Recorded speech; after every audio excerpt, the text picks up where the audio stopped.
this world. Hindi natin kayang ipaliwanag kung gaano kahalaga ang isang anak. Siya yung lakas mo.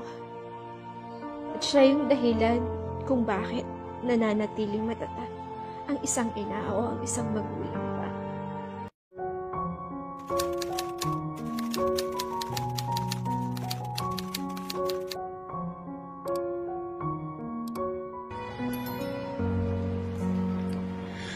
Bago pa man ang mundo'y iyong nasilayan, hirap at takot ang pinagdaanan, hinarap, kaloobay nilakasan, at buong tapang kong pinanindigan. Nung araw na inilabas sa sinapupunan, para bang gusto na kitang mahagan, sa pagkising ko'y ikaw agad ang hanap-hanap. Una kitang nasilayan sa pakiramdam, ay napakasarap, kakaiba ang nararamdaman habang ika'y aking hawak-hawak.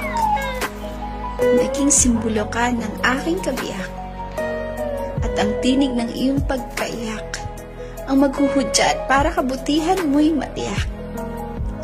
Oras, atensyon, sa'yo lahat inilaan.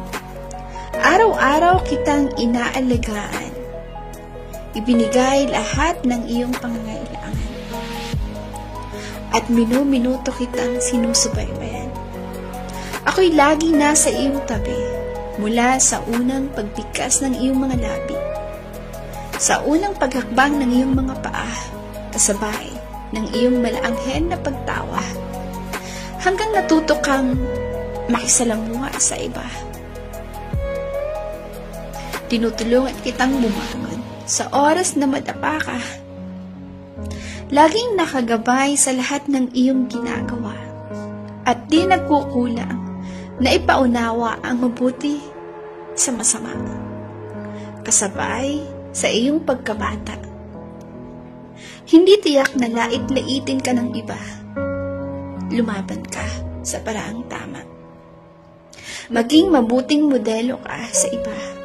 Dahil bilang isang ina, masakit sa akin na makita kang lumuluha. Bilang isang ina, mabigat sa kalooban kung makita kang nahihirapan ka.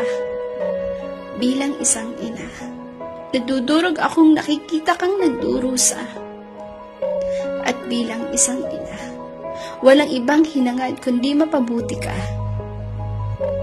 Dahil sa panahong mundo'y iyong nasilayan, kasabay ka naming tinahak ang bagong kinabukasan. Nagsilbi kang magandang maliit na bulaklak, tinawag kong anak.